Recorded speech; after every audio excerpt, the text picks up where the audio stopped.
आज की कहानी है बीरबल और सोने का अंडा देने वाली मुर्गी। एक समय की बात है कि जब बादशाह अकबर 1 महीने के लिए अपना राज्य छोड़कर कहीं गए थे।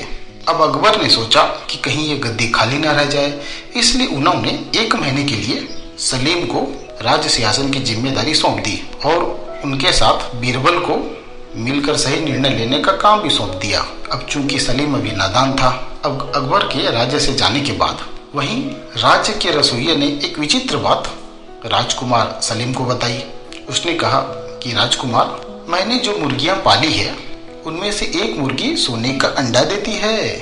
अब सलीम ने यह बात बीरबल को बताई और उस मुर्गी को दरबार में मंगवाया गया और उसके द्वारा अंडा भी मंगवाया गया। अब बीरबल को तो लेकिन यकीन ही नहीं हो रहा था कि ये मुर्गी भी कहीं सोने का अंडा दे सकती है। बीरबल को थोड़ा थोड़ा संदेह होने लगा, इसलिए बीरबल ने उस मुर्गी को एक अंधेरे और बिल्कुल बंद कमरे में रखने को कहा और जिसके अंदर किसी को भी जाने की अनुमति नहीं थी। सिर्फ मुर्गी को दाना डालने के लिए रसोइये को उस कमरे में जाने का अधिकार था। अब बीरबल उस कमरे का ध्यान रखता।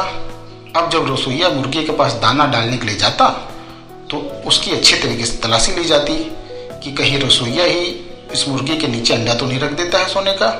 लेकिन जब बीरबल अगले दिन उस मुर्गी के कमरे में जाते हैं और देखते हैं कि अरे वाह, यह क्या है, ये तो सचमुच सोने का अंडा देने वाली मुर्गी है। बीरबल ने देखा कि सचमुच मुर्गी ने 2 सोने के अंडे दिए थे। अब बीरबल बड़े आश्चर्यचकित थे कि एक मुर्गी सोने का अंडा कैसे दे सकती है। बीरबल ने यह बात सभी को बता दी। अब एक दिन एक दूसरे राज्य का राजा दरबार में आया और कहने लगा, राजा ने कहा कि राजकुमार सलीम, हम अपने राज्य का एक हिस्सा जो आपकी सरहद पर लगता है और आपके पिता अकबर भी उसे बहुत पहले से लेना चाहते थे, वो हम आपको बेचना चाहते हैं।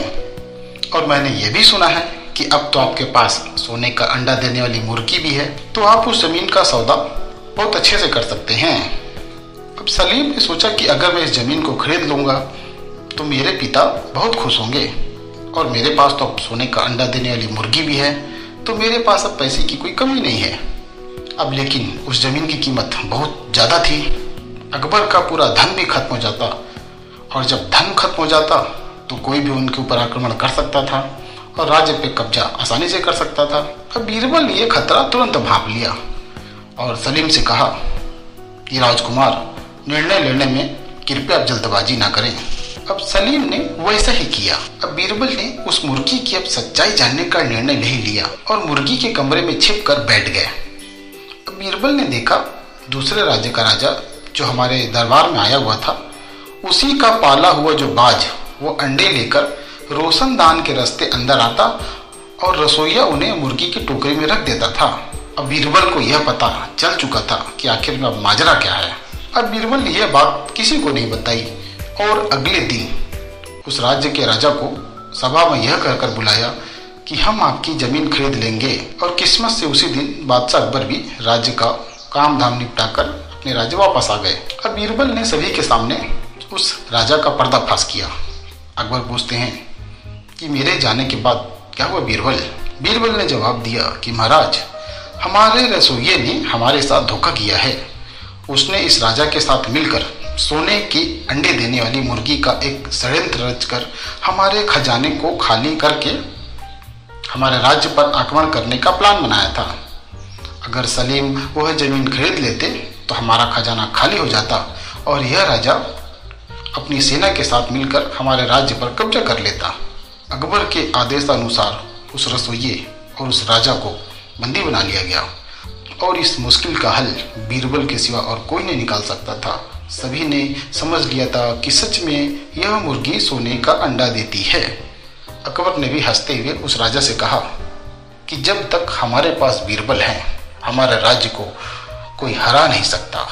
बीरबल ने अकबर के राज्य को एक बहुत बड़े नुकसान के खतरे से बचा लिया था। और बादशाह अकबर ने तहे दिल से बीरबल की खूब तारीफ की। एक बार की बात है कि बादशाह अकबर का एक माली था मीर, जो कि शाही बाग के बगीचे में फूल पौधे लगाने का काम करता था। बीरबल को बगीचे में खुली हवा में घूमना बहुत पसंद था, तो बीरबल अक्सर बादशाह अकबर के शाही बाग में घूमते रहते थे और शाही बाग के जो माली मीर था, बीरबल और मीर एक दूसरे से बातचीत करते थे। एक समय की बात है कि जब बीरबल बगीचे में घूमने के लिए गए तो देखते हैं कि मीर एक कटहल के पेड़ के पास बैठकर रो रहा है। मेरा पैसा क्या होगा? मेरा पैसा कहाँ गया? मैं क्या करूँगा? बीरबल जब ये दूर से आवाज सुने तो बीरबल पास में गए। बीरबल ने पूछा कि मीर, तुम क्यों रो रहे हो? तो पहले तो मीर ने मना किया, लेकिन बाद में बीरबल के ज़्यादा पूछने पर मीर ने बीरबल को बताया कि उसने कटहल के पेड़ के नीचे एक मटका दबा रखा था, जिसमें उसने अपने 20 वर्षों की मेहनत की कमाई जमा करके रखी हुई थी। यह उसने अपने बुढ़ापे के लिए जमा कर रखा था, लेकिन किसी ने मेरा मटका चुरा लिया है हुजूर। अब मैं क्या करूँगा? मैं बहुत दुखी हूँ। मेरा क्या होगा? मेरा जीवन यापन कैसे होगा? मीर बीरबल से निवेदन करता है। बीरबल ने मीर से पूछा कि तुमने मटके को यहाँ क्यों दबाया था? मीर बोला, हुजूर, मैं सारा दिन यहाँ काम करता था और मैंने सोचा इससे सुरक्षित जगह और कहाँ हो सकती है, इसलिए मैंने उसको यहाँ कटहल के पेड़ के नीचे दबा दिया ताकि ये मेरी देख रेख में रहे। बीरबल ने मीर को कहा कि जिसने भी तुम्हारा यदि मटका चुराया है मैं उसको ढूंढ लूँगा, आप जाइए घर में आराम करिए।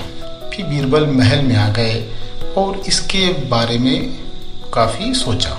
फिर बीरबल सोच रहे थे कि आखिर ऐसा कौन सा व्यक्ति हो सकता है जो कटहल के पेड़ के नीचे खुदाई करेगा।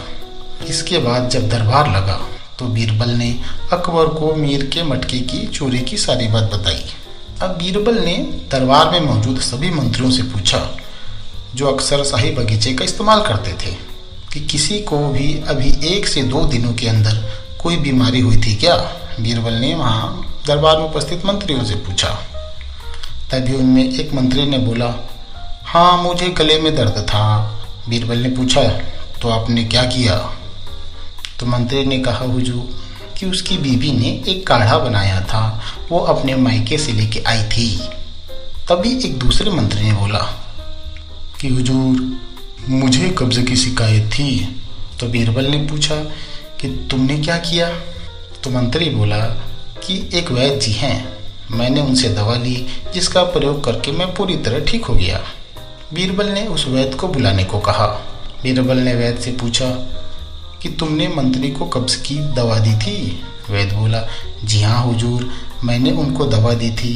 यदि आपको भी दवा चाहिए तो मैं आपके लिए भी ऐसी दवा बना सकता हूँ। तो बीरबल ने पूछा, वैद्य जी, ये बताइए कि आप वह दवा को बनाने में क्या क्या इस्तेमाल करते हैं? वैद्य बोला कि वैसे तो मैं इसे किसी को बताता नहीं हूँ, लेकिन हुजूर आप पूछ रहे हैं तो मैं आपको जरूर बताऊंगा। वैद्य बोला कि इसमें मैंने कटहल के जड़ का अर्क डाला था। बीरबल बोला, कटहल की जड़ का अर्क तो बहुत ही दुर्लभ होता है वैद्य जी। इस पर वैद्य बोला, महल के बगीचे में ही कटहल का पेड़ है।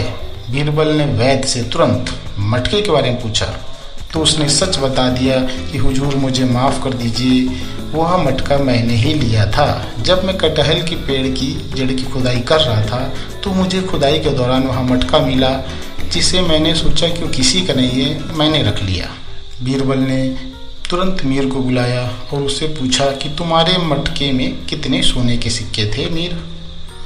तब मीर माली ने बताया कि हुजूर 75 सोने के सिक्के थे।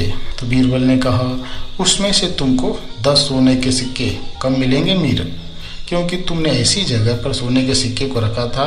ये तुम्हारी बेवकूफ़ी के कारण तुम्हारे 10 सोने के सिक्के काटे जाएंगे और ये 10 सोने के सिक्के इस वैद्य को सच्चाई बताने के लिए मिलेंगे जिसने सच को स्वीकार किया। तब बादशाह अकबर ने पूछा कि बीरबल, तुमने यह कैसे सोचा कि इस वैद्य ने ही उस घड़े को निकाला होगा? तो बीरबल ने बताया, हुजूर, मैंने जब काफ़ी सोचा कि यदि कोई व्यक्ति कटहल के पेड़ के पास आएगा, पेड़ के फल तोड़ेगा, जड़ कौन खो सकता है, तब मुझे दिमाग आया जड़ की ज़रूरत तो नीम हकीमों को ही होती है। तभी मैंने दरबार में आकर सभी मंत्रियों से पूछा। बादशाह अकबर बीरबल की इस चतुराई और न्याय से बहुत पसंद है और बोले वाह बीरबल वाह, शाबाश बीरबल शाबाश। तो दोस्तों इस चैनल पर हम ऐसी कहानियाँ लगातार लाते रहेंगे। चैनल को लाइक एवं सब्सक्राइब करिएगा। धन्यवाद।